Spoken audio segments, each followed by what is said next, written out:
آیت نمبر 42 یعنی 42 میں اللہ تعالیٰ نے سورہ بقرہ میں ارشاد فرمایا ہے کہ عمرہ کے اشارے پر قانون حق کا بدل دینا یہودی قانون کا شیوا رہا ہے، یعنی کہ وہ عمرہ کے لیے الگ قانون بناتے ہیں اور وہ غربا کے لیے الگ قانون بناتے ہیں۔ عمرہ کو تمام جائز و ناجائز حرکتیں کرنا جائز ہے، لیکن غریب پر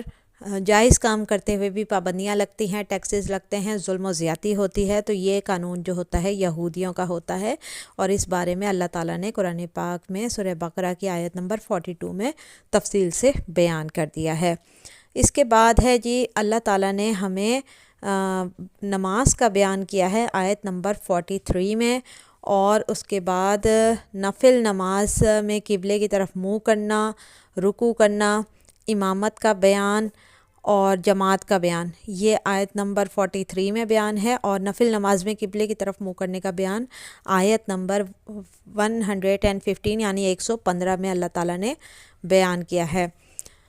آیت نمبر 114 میں اللہ تعالیٰ نے فرمایا ہے کہ مسجد میں ذکر الہی سے روکنے والے لوگ جو ہیں وہ ظالم ہیں،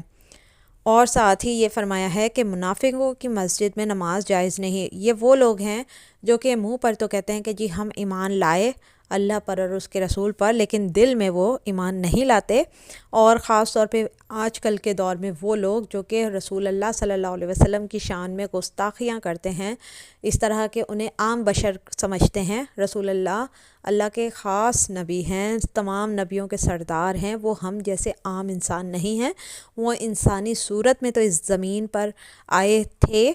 لیکن اس کا ہرگز یہ مقصد نہیں کہ ہم انہیں اپنے جیسا عام انسان سمجھیں، کیونکہ اگر وہ ہم جیسے عام انسان ہوتے تو وہ قرآن پاک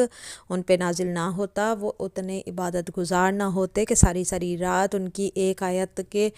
قیام میں گزر جاتی۔ ہم جیسے گناہ گاروں جیسے وہ عام انسان نہیں تھے، وہ علم غیب بھی جانتے تھے اتنا جتنا اللہ تعالیٰ نے انہیں دیا تھا۔ اللہ تعالیٰ نے انہیں معراج پر بلایا، ہم جیسے عام گناہ گار انسان کبھی بھی معراج پر نہیں جا سکتے۔ تو ایسے تمام لوگ جو کہ رسول اللہ کی شان میں گستاخی کرتے ہیں اور خود کو صرف اللہ والا کہتے ہیں اور منافق ہوتے ہیں، اصل میں وہ لوگ جو کہ رسول اللہ سے بغض رکھتے ہیں، تو ایسے لوگوں کی مسجدوں میں جا کر نماز ادا کرنا بھی جائز نہیں ہے۔ تو یہ بیان ہوا ہے آیت نمبر 114 میں سورۃ البقرہ میں۔ اس کے بعد جناب ہوا ہے بیان مقامات مقدسہ کا ادب کیسے کرنا چاہیے، آیت نمبر 58 اور 125، آیت نمبر جو ہے 58 اور 125۔ اس میں ہمیں اللہ تعالیٰ نے یہ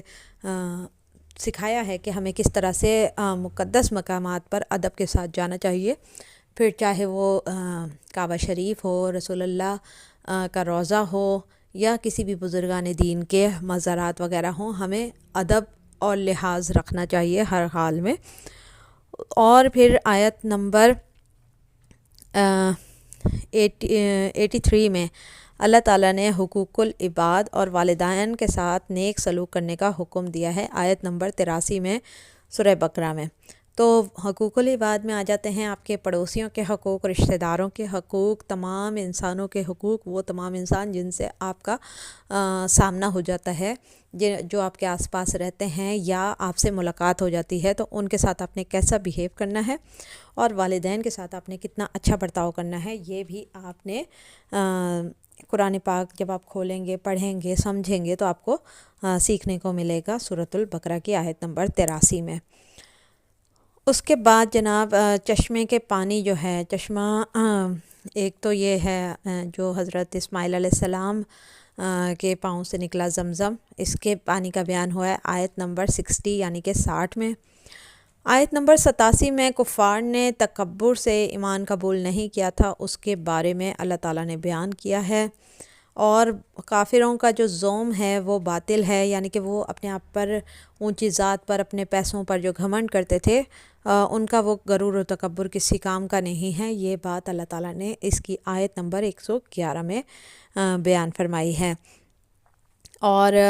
کافروں کے فاسد گروہوں کا جو رویہ ہے وہ اللہ تعالیٰ نے بیان کیا ہے کہ آیت نمبر 120 میں کہ کس طرح سے فاسد لوگ جو ہیں وہ منہ پر آپ کے سامنے اچھے بنتے ہیں یا آپ سے بات کرتے ہیں، اور اندر سے ان کا رویہ کیا ہوتا ہے، یا وہ کس طرح سے پیٹھ پیچھے آپ پر وار کر سکتے ہیں۔ آیت نمبر 140 میں علماء یہود کے بارے میں بتایا گیا کہ وہ کس طرح سے حق بات کو چھپاتے ہیں۔ اچھا، ہوتا یہ ہے کہ ہمارے قرآن پاک میں اللہ تعالیٰ نے ہر بات واضح طور پہ بتا دی ہے، تو اب جو بیان کرنے والے ہیں اگر وہ بھی کوئی بات چھپاتے ہیں تو ان کا بھی انجام یہود و نصارہ کے علماء کے ساتھ ہی ہوگا۔ اللہ تعالیٰ نے جب ایک بات صحیح طریقے سے بتا دی ہے تو پھر اس پر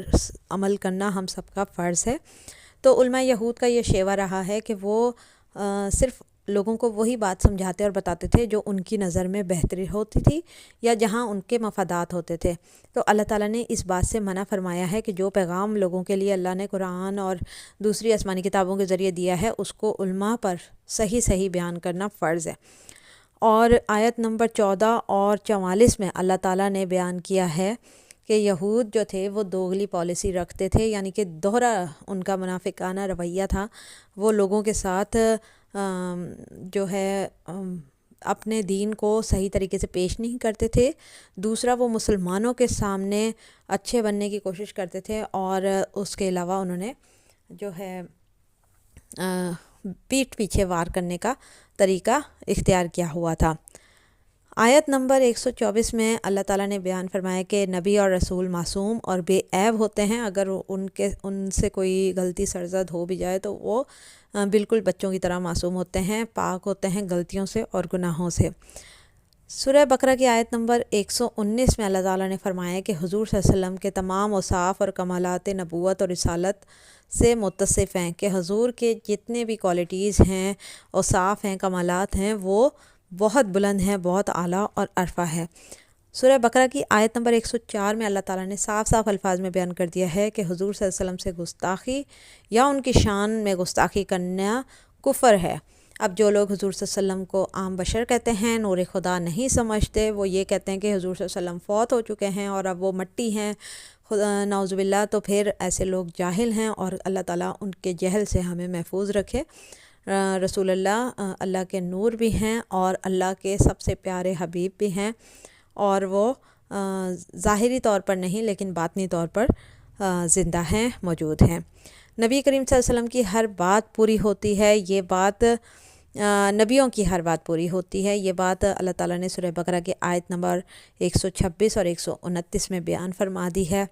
آیت نمبر 125 میں اور 129 میں اور 137 میں حضرت عمر کے فضائل اور صحابہ کرام کے فضائل جو ہیں وہ بیان ہوئے ہیں۔ اس کے علاوہ فرشتے جو دو ہیں، ہاروت اور ماروت، ان کی مخالفت کرنا کفر ہے، یہ بات اللہ تعالیٰ نے آیت نمبر 102 میں بیان فرما دیا۔ حدیث کی ضرورت ہمارے لیے کیوں ضروری ہے یا کیوں پیش آئی، اس کا بیان آیت نمبر 129 میں اللہ تعالیٰ نے فرما دیا ہے۔ آیت نمبر 125 میں طواف اور مقام ابراہیم کی حیثیت بھی اللہ تعالیٰ نے بیان فرما دی ہے۔ تو آج کے سبق میں ہم نے سیکھا ہے کہ اللہ تعالیٰ نے کس بات کو سورہ بقرہ کے آیت نمبر 1 سے لے کر 141 تک بیان کیا ہے، اور 140 میں شہادت کے چھپانے کو منع کیا ہے، یعنی کہ گواہی دینے کو، جو چیز آپ دیکھ لیں اور سچ بیان کر دیں وہ بہتر ہے، اور اگر آپ اس کو چھپاتے ہیں کسی بھی بات کو، شہادت کو، تو وہ منع کیا گیا ہے۔ تو بس آج کا یہ مختصر سا سبق تھا پہلے پارے یعنی سورۃ البقرہ کی آیت نمبر 1 سے 141 تک کا،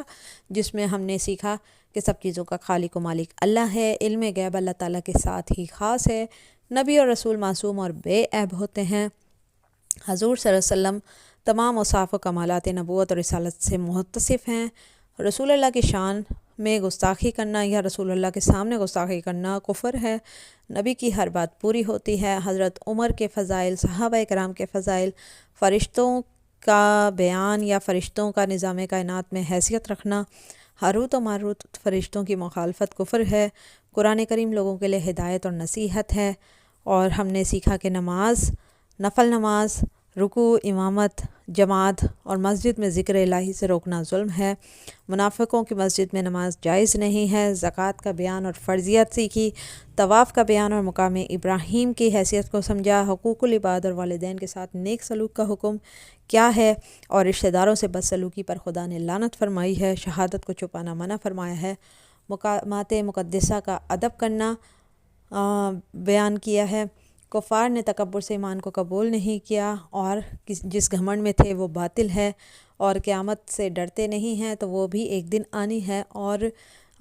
کفار کے جو فاسد گروہ ہیں ان کا کیا رویہ ہوتا ہے، علماء یہود حق بات کیوں چھپاتے ہیں اور ان کے دوہرے یا منافقانہ رویے کیا ہیں، اور عمرہ کے اشاروں پر قانون حق کا بدل دینا یہودی قانون کا شیوہ رہا ہے۔ اور آیت نمبر 136 اور 139 میں اللہ تعالیٰ نے بیان کیا ہے کہ عیسائیت جو ہے وہ باطل ہے۔ تو ان تمام بیانات کے بعد ہم نے اس قرآن پاک کا آگے بھی جائزہ لینا ہے۔ مزید ہر روزانہ میری کوشش ہوگی کہ میں جو کچھ سیکھوں اسے مختصر طریقے سے آپ تک پہنچاؤں۔ باقی آپ لوگ بھی دیکھیے گا، قرآن پاک کو ترجمے سے سمجھیے گا۔ کامنٹ میں ضرور آپ لوگوں نے مجھے بتانا ہے کہ یہ ویڈیو آپ لوگوں کے لیے کس حد تک مفید ثابت ہوئی ہے اور آپ لوگوں نے اس سے کیا سیکھا ہے۔ مزید آپ لوگ چاہتے ہیں کہ قرآن پاک کے ترجمے سے یا تفسیر کے ساتھ یا مزید ڈیٹیل کے ساتھ اگر میں بیان کروں تو آپ نے مجھے ضرور کامنٹ کرنا ہے۔ اپنی دعا میں خاص طور پر ہمیں یاد رکھا کیجیے، اور بہت محنت سے ہم ویڈیو بناتے ہیں تو لائک اور شیئر تو ضرور کیا کیجیے۔ چینل پر نئے ہیں تو چینل کو سبسکرائب کر لیں۔ اپنی دعا میں یاد رکھیے گا۔ نیکسٹ ولاگ تک کے لیے دیجیے مجھے اجازت۔ اللہ حافظ۔